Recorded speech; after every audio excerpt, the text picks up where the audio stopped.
Allah.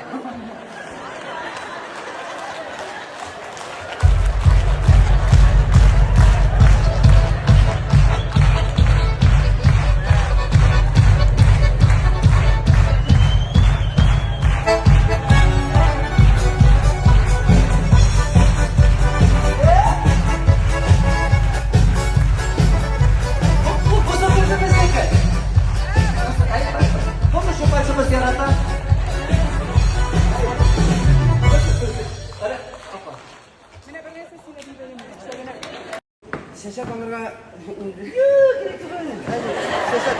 Şaşak kişinin bundan çıkarayım benim bedende. İnsan yok da.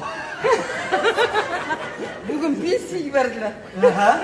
Ayya, 1000 тонн еще прибавили, поэтому шашак bizi bağırsın. Mama, mama,